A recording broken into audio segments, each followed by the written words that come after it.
muuqaalkan waxaan rabaa inaan idinkula wadaago dadka Soomaalida ah ee gobolka Minnesota cunsuriyiinta dhibaatada ay ku hayaan oo sii badanaya hadda oo caay lagu bilaabay qoys Soomaali ah oo maalnimadii Isniinta ahayd doonayay guri raadsanayay inay iibsadaan ayaa nin cadaan iyo xaaskiisa inta ay ku soo baxeen ayay caayeen muuqaal ayay ka duubeen markaa qoyska Soomaalida ah muuqaalkii ayaa viral noqday isla markaana hadallada qoyska Soomaalida ah caayda iyo aflagaadada loo geysanayo maxay yihiin ayaan idinla wadaagayaa qoyskii cadaanka ahaa ee qoyska Soomaalida ah dhibaateeyay oo iyaguna dhahaya inaga ayaabana la dhibaateeyay qareenkooda muxuu yiri xildhibaanka laga soo doorto deegaankaasi muxuu yiri qoyskii Soomaalida oo warbaahinta gobolka Minnesota la hadlayna maxay yiraahdeen waan idinla wadaagayaa maxkamadda sare ee Mareykanka oo laba kiis oo muhiim ah oo dhinaca immigration-ka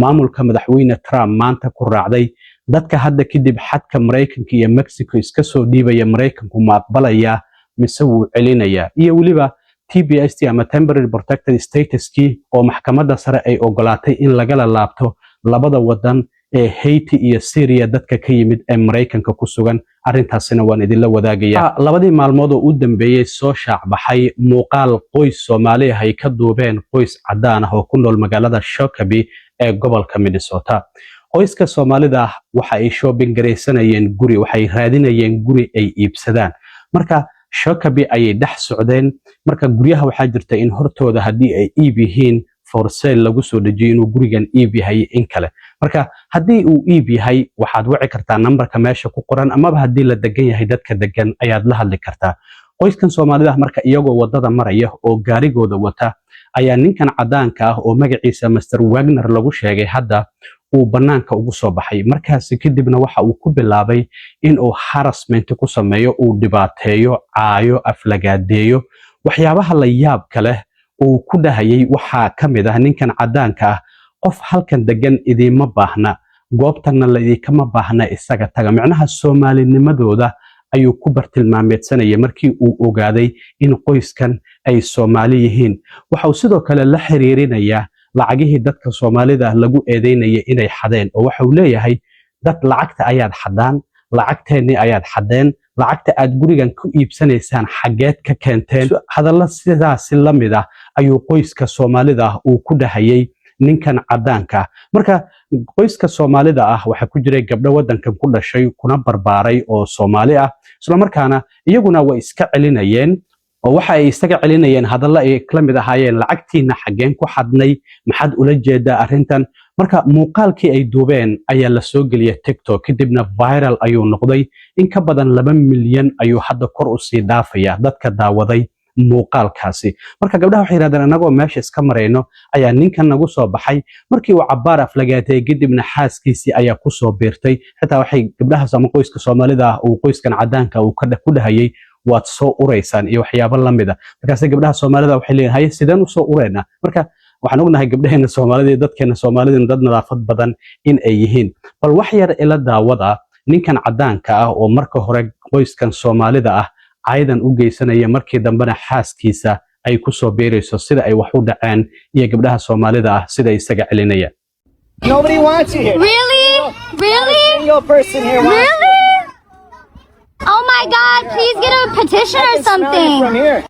Where'd you get your money for the house? Your mom, worry about your own money. Really? Single person here wants Really? you. Yeah, that's all you do is steal. Did I steal That's all money? you do Did I steal your money? You steal. I'm confused. Nobody bothered you guys. You guys decide to be in people's business. marka labada gabdhood oo ka tirsanayd qoyskan Soomaalida ah oo magacooda la kala yiraahdo Xamdi iyo Sumaya ayaa warbaahinta Care 11 ee gobolka Minnesota la hadlay waxay yiraahdeen inagoo meesha iska mareyno qoyskan cadaanka ah siba ninka ayaa nagu soo baxay kadibna waxa uu bilaabay inuu midabkeena iyo waliba jinsiyad ahaanteena markii uu ogaaday inaan Soomaali nahay in arrintaasi uu nagu cunsuriyeeyo maxaa yeelay inagu markii hore maba la hadlinba lacagtan waa soo xadeena guriga ku iibsanaysaan xagee ka keenteen Soomaalidiina tuuga ayaa tihiin halkan la idikama baahna waa soo ureys hadalla noocaas la mid ah ayuu ku yiri marka gabdhahan waxay yiraahdeen in dad yar oo magaca Soomaali sheeganaya musuqmaasuq ay sameeyeen in dhamaanba shacabka Soomaaliyeed ee ku nool Mareykanka la yiraahdo tuuga ayaa tihiin. waxay yiraahdeen arrintaasi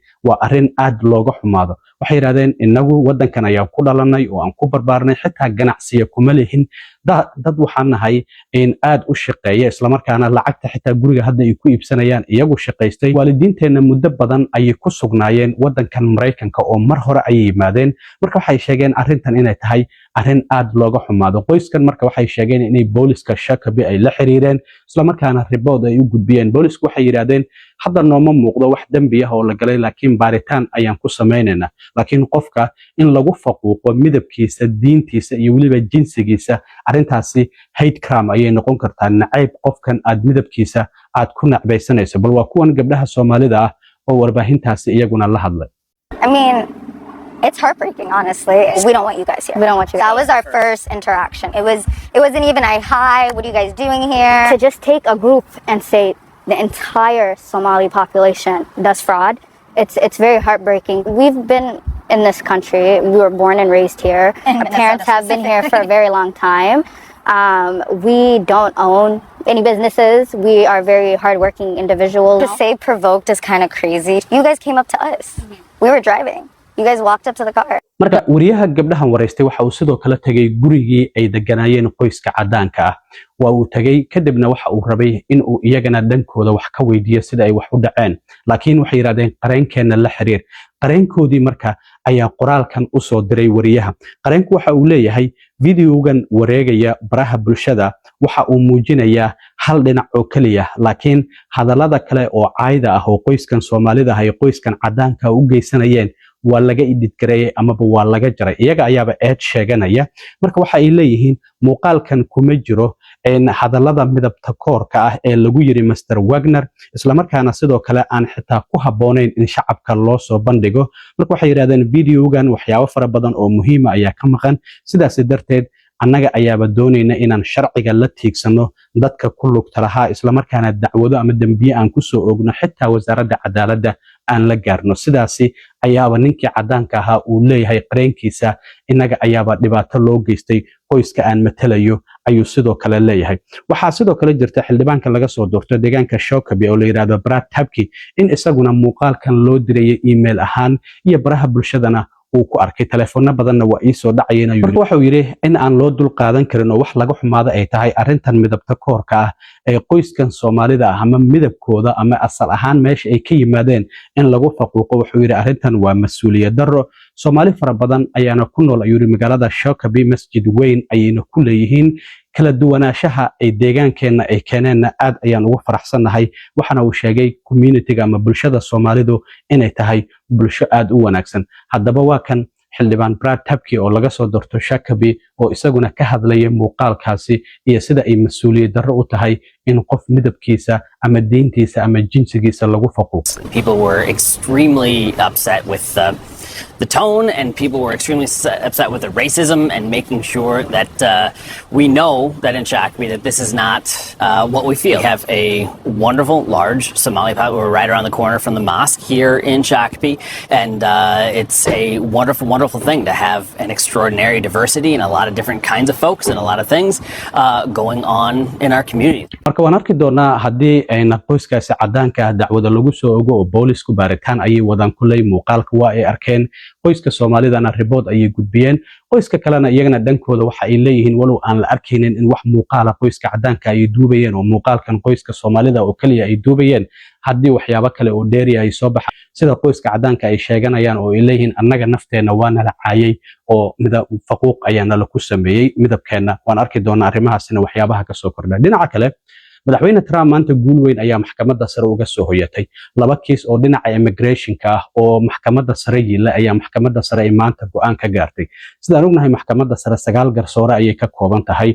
waxaana fadhigeedu uu bilaabmaa 4 October sanad kasta bisha 10aad. waxa uu ku egyahay dhamaadka bishan hadda aynu ku jirno ee June. mararka qaarna toddobaadka u horeeya ee bisha 7aad ee July ayuu gaaraa. markaas kadib 3 bilood oo fasaxa ayaa garsoorayaasha maxkamadda sare ay galayaan. haddaba kiisaska marka maxkamadda sare la hordhigay ayay gabagabeeyaan oo go'aan ay ka gaaraan inta kala fadhiga maxkamadda sare uusan xirmin. haddaba labadan kiis oo maanta garsoorayaasha maxkamadda sare ay go'aanka ka soo saareen ayaa midka koobaad waxa uu yahay mid muhiim u ah madaxweynaha madaxweyne Trump waxaan ognahay inuu ku ololeeyahay Trump in dadka soo galootiga ah Mareykanka inay soo galaan uu ka joojinayo hadda maxkamadda sare waxa ay u ogolaatay oo waliba 6 garsoore isku raaceen saddexna ay diideen in dadka marka soo galootiga ah ay yimaadaan xadka Mareykanka iyo Mexico in loo diido in magangelyo ahaan Mareykanku uu u qaabilo sharci federaal ah ayaa waxa jira oo dhigayo qofku haddii uu ciidda Mareykanka cagaha soo saaro in ay qasab tahay in magangelyo la siiyo loona ogolaado muddo kooban inuu wadanka joogo laakiin sharcigan hadda waxa uu dhigayaa in qofka xadka Mexico dhinaca ciidda Mexico inta uu ku sugan yahay in loo diido inuu Mareykanka soo galo waxa jirtay sanadkii 2021 Trump markii wadanka madaxweyne ka ahaa in sharcigan la yiraahdo Mirroring uu soo dejiyay markaas kadibna la diiday sharcigii ayaa hadda marka dib loogu ogolaaday qofku marka inta uusan Mareykanka u soo gudbin oo dhinaca Mexico joogo ayaaba loo diidayaa in magangelyo la siiyo arrintaasina waxay tahay arrinta maxkamadda sare ee madaxweyne Trump ay maanta u ogolaatay oo isaguna uu aadka u doonaya dhinaca kale waxaa jirta in maxkamadda sare maanta ay maamulka madaxweyne Trump u ogolaatay dadka ka yimid wadamada Haiti iyo Suuriya oo haystay temporary protection status sharciga la yiraahdo oo qofku wadanka uu joogi karo kana shaqaysan karo lagana masaafurin karo waraaqahaasi la siiyo in dadkaasi laga laabto TPST ama temporary protection status ki waxa wadanka Haiti ka jooga Mareykanka ilaa iyo 350,000 oo qof halka Syria ilaa iyo 6,000 iyo 100 qof ay ka joogaan marka hadda dadkaasi Mareykanku waa uu masaafurin karaa oo wadamadoodii dib ayuu ugu celin karaa waan ognahay Haiti hadda gangis ayaa maamusha isla markaana wadankaasi dhibaato weyn ayaa ka jirta inkastoo Syria hadda dawlad cusub ay la wareegtay 12 wadan ayaa Mareykanku waxa uu siiyaa temporary protection status waxa ay kala yihiin Burma, South Sudan, El Salvador, Ethiopia, Haiti, Lebanon, Somalia oo hadda ay ka dhamaatay bishii March ee la soo dhaafay 17keedii waxa sidoo kale ku jirta Sudan, Syria, Ukraine, Venezuela iyo waliba Yemen marka waxa ay isku raaceen haddana 6 garsoore ayaa isku raacday in laga laabto TPS ta wadamadan Haiti iyo waliba Syria halka saddex kalena ay diideen xubnaha saddexda ah ee muxaafadka ah ee diiday labadan kiis waxay kala yihiin Elena Kagan, Sonia Sotomayor iyo waliba Ketanji Brown Jackson xubnaha ongolaadayna waa John Roberts, Clarence Thomas, Samuel Alito, Neil Gorsuch, Brett Kavanaugh iyo sidoo kalena Amy Coney Barrett ayaa iyaguna diiday hadda waxaa jirta marka in 8 kiis wali ay harsan yihiin oo garsoorayaasha maxkamadda sare hor yaala oo inta ka harsan bishan amaba toddobaadka ugu horeeya bisha July la filayo inay go'aan ka gaaraan waxa kamid ah birthright citizenship waxa kamid ah dhalashada ilmaha ku dhasha Mareykanka horey miyaa laga siinayaa dhalasho haddii qofku xitaa dalxiis uu ku yimid ama uu soo galooti yahay oo madaxweyne Trump uu arrintaasi si aad ugu ololeynayay waan arki doonaa iyadana haddii labada toddobaad ee soo socota maxkamadda sare ay arrintaasi Trump ku raacdo amaba ay diidaan aad iyo aad u mahadsantiin asxaab